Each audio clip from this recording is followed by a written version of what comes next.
வணக்கம். நான் உங்கள் ஜெயா. இன்றைக்கி நம்ம இந்த வீடியோவில் மேரி ஷெல்லி எழுதின ஃப்ராங்கென்ஸ்டீன் இந்த கதையோடைய சம்மரியை பார்க்கலாம் வாங்க. கதையோட தொடக்கத்தில் நம்ம ராபர்ட் வால்டன் இவர் ஒரு கப்பலோட கேப்டன்.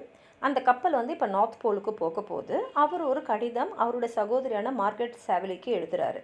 அதில் அவர் என்ன சொல்கிறாருன்னா, நாங்கள் பயணம் செய்யும் போது நானும் என்னோடய மாலுமிகளும் ஒரு மனிதனை பார்த்தோம். அவர் இந்த கடலில் மாட்டிக்கிட்டு இருந்தார். அவரை நாங்கள் காப்பாற்றணும் அப்படின்றாரு. அந்த காப்பாற்றப்பட்ட மனிதனோட பேர் விக்டர் ஃப்ராங்கென்ஸ்டீனு. அவர் அவரோட கதையை வேல்டன் கையில் சொன்னதாக சொல்கிறாரு. அவரோட கதை என்னென்னா, ஃப்ராங்கென்ஸ்டீனுக்கு அருமையான ஒரு குழந்தை பருவம் இருந்திருக்கு. அவர் வாழ்ந்தது சுவிட்சர்லாண்டில். அவருடைய குடும்பம் ரொம்ப அன்பான குடும்பம். நிறையா அனாதைகளெல்லாம் எடுத்து கூட தத்தெடுப்பாங்க. யாருக்கெல்லாம் தேவையோ அவங்களுக்குலாம் நிறைய செய்வாங்க. அவங்க அந்த மாதிரி தத்தெடுத்த அனாதைகளில் ஒருத்தங்க தான் அழகான எலிசபெத்தும் விக்டரும் சீக்கிரமாகவே ரொம்ப க்ளோஸ் ஃப்ரெண்ட்ஸ் ஆகிடுறாங்க. எல்லா ரகசியங்களும் பரிமாறிக்கிறாங்க. ஒருத்தர் மேலே ஒருத்தர் ரொம்ப ரொம்ப அன்பாக இருக்காங்க. அதே மாதிரி விக்டருக்கு இன்னொரு அருமையான பெஸ்ட் ஃப்ரெண்டும் இருக்கார். அவர் பேர் ஹென்ரி கிளர்வெல். இப்போ விக்டருக்கு 17 வயசு ஆகிட்டு யூனிவர்சிட்டி ஆஃப் இங்கிள்ஸ்டேட்டில் படிக்க போகும்போது தான் அவருடைய அம்மா ஸ்கார்லட் ஃபீவர் இறந்துடுறாங்க. இங்கே இங்கிலட்ஃபர்ட்ஸ்டெட் யூனிவர்சிட்டியில் விக்டர் நேச்சுரல் ஃபிலாசபி, அதாவது இயற்கை தத்துவத்தை படிக்கிறாரு. படிக்க படிக்க படிக்க இந்த வாழ்க்கையோட ரகசியங்கள் என்ன அப்படின்னு தெரிஞ்சுக்கிறதுல அவருக்கு ரொம்ப ஆசை வந்துடுது. அதனால் அதில் ரொம்ப ஆழ்ந்து படிக்கிறாரு. அவர் குடும்பத்தோடு இருக்கிற தொடர்பை கூட மறந்து அவர் படிப்பிலே மூழ்கிறாரு. அந்த இயற்கை தத்துவம் அந்த படிப்பு அந்த ஃபீல்டில் ஒரு பெரிய லெவலுக்கு வந்துடுறாரு. ஒரு நாள் அவர் வாழ்க்கையோட அந்த ரகசியத்தை கூட கண்டுபிடிச்சிடுறாரு. இப்போ இவரோட அறிவை வச்சு இப்போ மனித இனம் மாதிரி நம்ம ஒரு இனத்தை உருவாக்கணுன்ற எண்ணத்தில் அவர் ஒரு இனத்தை உருவாக்குறதுக்கு மாதிரியே அவர் எல்லாத்தையும் செய்கிறாரு. செஞ்சு அந்த அவர் உருவாக்கின அந்த இனத்துக்கு உயிரையும் கொடுத்துட்றாரு. ஆனால் என்னன்னா, அவர் அவர் கிடைச்ச உடல் பகுதிகளெல்லாம் வச்சு அதை செஞ்சதுனால அவர் படைத்த அந்த உருவம் அவ்வளோ அகோரமாக இருக்குது. அதாவது இவருக்கே அதை பார்க்கும்போது ஒரு மான்ஸ்டரை பார்க்குற மாதிரி இருக்கிறதுனால வேண்டாம், இவ்வளோ அகோரமாக ஒரு பிறவி வேண்டான்னு சொல்லிட்டு அதை வெள்ளை தூக்கியாக போட்டுடுறாரு.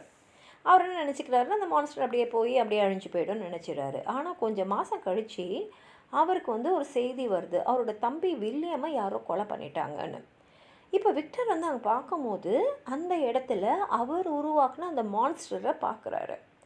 இப்போது இதுதான் பண்ணுச்சு அப்படின்றது அவருக்குள்ளே தோணினாலும், நம்ம சொன்னால் நம்ம இந்த மாதிரி ஒன்றை படைச்சோன்றது சொல்லி அதுக்கு உயிர் கொடுத்தோன்னா யார் நம்புவாங்க?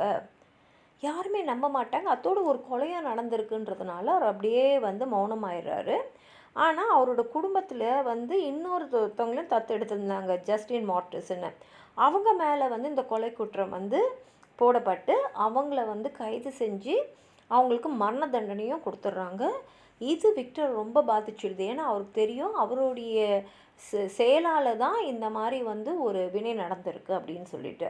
இப்போ குடும்பமே சோகத்தில் இருக்காங்க. ஏன்னா அவங்க தத்தெடுத்தவங்கள ஒருத்தங்க இறந்துட்டாங்க, ஒருத்தங்க கைது செய்யப்பட்டு இப்போ அவங்க இறந்துட்டாங்க. அவருடைய குடும்பத்துலேயே அவரோட தம்பி வில்லியம் இறந்துட்டார். சரி, இதெல்லாம் மறக்கிறதுக்கு எங்கே வெக்கேஷன் போகலான்னு சொல்லிட்டு ஒரு மலை பிரதேசத்துக்கு போகிறாங்க. இவர் அப்படியே மலையில் அடிக்கடி ஏறினே இருக்கார். இந்த இயற்கையோட அழகுலையும் அந்த மலை ஏறுறதுல நம்மளுடைய அந்த உள்ளே இருக்கிற அந்த குற்ற உணர்ச்சியிலேருந்து அந்த கவலையிலேருந்து வெளியில் வரலான்னு. ஆனால் அங்கேயும் அந்த மான்ஸ்டர் அங்கே வந்துடுது. வந்த உடனே இவர் அதை நல்லா திட்டுறாரு. ஆனால் அந்த மான்ஸ்டர் சொல்லுது, தயவு செய்து என்னோடய கதையை கேளு, நீ என்னை இந்த மாதிரி அகோரமாக படைச்சிட்ட, யாருமே என்கிட்ட கூட வரமாட்டேன்றாங்க, என்னை ஒதுக்குறாங்க, எனக்கு யாருமே இல்லை, என்னோடய வாழ்க்கையே நரகம் மாதிரி இருக்குது, நான் அவ்வளோ கஷ்டப்படுறேன், வெறும் இந்த வெளி தோற்றத்துக்காகவே நான் புறக்கணிக்கப்படுறேன், என்னை பார்க்குறவங்களாம் அலறி அடிச்சுன்னு ஓடி போயிடுறாங்க, யாருக்குமே என்கிட்ட வரணுன்ற எண்ணம் கூட இல்லை, நான் ஏதோ எழுத படிக்க பேச எல்லாம் நானாகவே கற்றுக்கிட்டேன், என் முள்ளே இருக்கிற அந்த நல்ல மனசை யாருமே இந்த மனிதர்கள் பார்க்கவே இல்லை, அவங்க வெறும் என் வெளி தோற்றத்தை பார்த்தே என்னை ஒதுக்கி தள்ளிட்டாங்க, நான் தனிமையில் இருக்கேன், தனியாக இருக்க ஒருத்தங்களுக்கு தான் என்னோடய வேதனை தெரியும் அப்படின்னு சொல்லும் போது விக்டருக்கு என்ன செய்யணும்னு தெரியல. ஏன்னா இது அவருடைய தப்பும் அதில் இருக்குன்னு அவருக்கு தெரியும்.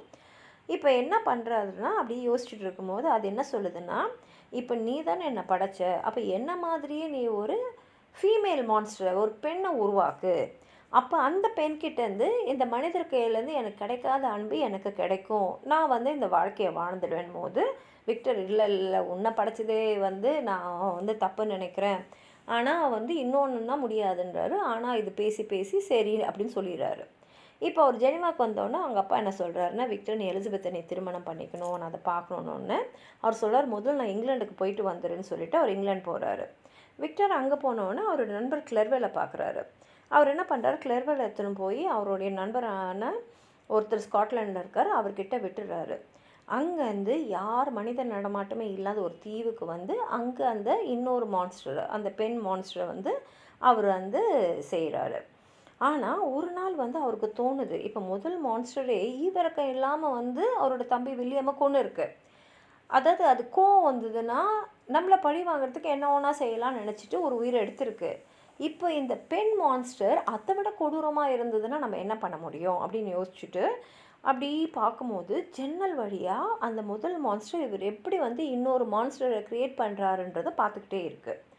இதை பார்த்த உடனே விக்டருக்கு புரிஞ்சிடுச்சு, அது கண்டிப்பாக வந்து எதிர்விளைவுகள் பயங்கரமாக இருக்கும்னு சொல்லிட்டு அந்த ஃபீமேல் மான்ஸ்டர் முழுசாக அழிச்சிடுறாரு. அதை பார்த்த மான்ஸ்டருக்கு ரொம்ப கோவம் வந்துட்டு அது சொல்லுது, நான் உன்னுடைய திருமணம் ஆகிற அந்த இரவில் உன்னை சந்திப்பேன்னு சொல்லிட்டு போயிடுது. விக்டர் என்ன பண்ணுறாருன்னா, அவர் அந்த பகுதிகள்லாம் சேர்த்து வச்சுருந்தார்ல இந்த ஃபீமேல் மான்ஸ்டர் சேர்த்துக்கு, அதெல்லாம் எடுத்துன்னு போய் கடலில் போய் தூக்கி போட்டு வந்துடுறாரு. தூக்கி போட்டு கரைக்கு வந்தால் அவரை வந்து கைது செஞ்சிடறாங்க. ஏன்னா அதே ராத்திரி ஒரு கொலை நடந்திருக்கு, அந்த கொலை அவர் மேலே விழுந்திருக்கு. யார் கொலை செய்யப்பட்டிருக்காங்கன்னு பார்த்தா அவருடைய நெருங்கிய நண்பரான கிளர்வெல். இதை கேட்ட உடனே அவர் அப்படியே மயங்கி 2 மாதம் அப்படியே ஒரு நிலைமைக்கு போயிடுறாரு. திருப்பி சுயநினைவு வரும்போது அவங்க அப்பா சொல்கிறாரு, இல்லை இல்லை நீ கொலை செய்யலைன்றதை உறுதிப்படுத்திட்டாங்க, அதனால் உன் மேலே எந்த வந்து சார்ஜஸும் இல்லைன்னு சொல்லிடுறாரு. அவரை திருப்பி ஜெனிவாக்கு அவங்க அப்பா அழைச்சின்னு வந்துட்டு எலிசபெத்தோட திருமணம் பண்ணிடுறாரு. ஆனால் திருமணமான அன்னைக்கு இரவே வந்து அந்த மான்ஸ்டர் வந்து எலிசபெத்தை கொன்னுடுது. இப்போது விக்டரோட அப்பாவுக்கு ஏற்கனவே வந்து அவருடைய பையன் வில்லியன் இறந்தாச்சு. இப்போ விக்டருக்கு திருமணம் பண்ண எலிசபெத்தும் இறந்துட்டானோன்னா அவங்க அப்பாவால் அந்த துயரத்தை தாங்கவே முடியல, அவரும் இறந்துடுறாரு. இப்போது விக்டருக்கு யாருமே இல்லை, ஒரு குடும்பம்னு சொல்கிறதுக்கு யாருமே இல்லை, அவர் மட்டும் தான் தனியாக இருக்கார். அதனால் அவர் முடிவு பண்ணிடுறாரு, இந்த மான்ஸ்டரை நான் பழி வாங்குவேன்னு சொல்லிட்டு அந்த மான்ஸ்டர் எங்கெல்லாம் போதோ அவர் தேடிக்கிட்டே போகிறாரு. அந்த மான்ஸ்டர் ஆர்டிக் போகுதுன்னு தெரிஞ்ச உடனே அவரும் வராரு. ஆனால் அங்கே ஐஸில் மாட்டிக்கும் போது தான் இந்த வேல்டனுடைய கப்பல் மாலுமிகளாம் அவரை பார்த்துட்டு அவரை காப்பாற்றியிருக்காங்க. அதுக்கப்புறம் வந்து வேல்டன் நிறைய கடிதங்களை வந்து அவருடைய சகோதரிக்கு அனுப்புகிறாரு. அதில் அவர் சொல்கிறார், எங்களால் நார்த் போலுக்கு போக முடியலன்னு. அதுக்கப்புறம் இன்னொரு கடிதத்தில் அவர் சொல்கிறாரு, இந்த மாதிரி நாங்கள் விக்டரை வந்து அப்போ காப்பாற்றியிருந்தாலும் அதுக்கப்புறம் அவர் இறந்துட்டாருன்னு சொல்கிறாரு. கடைசி கடிதத்தில் என்ன சொல்கிறாருன்னா, இப்போ விக்டர் வந்து இறந்துட்டார் இல்லையா, அப்போ அந்த மான்ஸ்டரும் அங்கே வருது. வந்த உடனே வேல்டன்லாம் வந்து திட்டுறாங்க அந்த மான்ஸ்டரை. உன்னால் பாருன்னும் போது அந்த மான்ஸ்டர் சொல்லுது, இதெல்லாம் ஒரு துயரமே இல்லை, நான் வந்து படைக்கப்பட்ட நாள்லேருந்து அடையிற துயரம் வந்து எதுக்குமே சமம் இல்லை, யாருமே அந்த மாதிரி கஷ்டப்பட்டுருக்க மாட்டாங்க அப்படின்னு சொல்லிட்டு. ஆனால் விக்டர் வந்து இப்போ இறந்துட்டதுனால அந்த மான்ஸ்டருக்கு அதோட பழி வாங்குகிற அந்த வேலை முடிஞ்சிடுச்சு.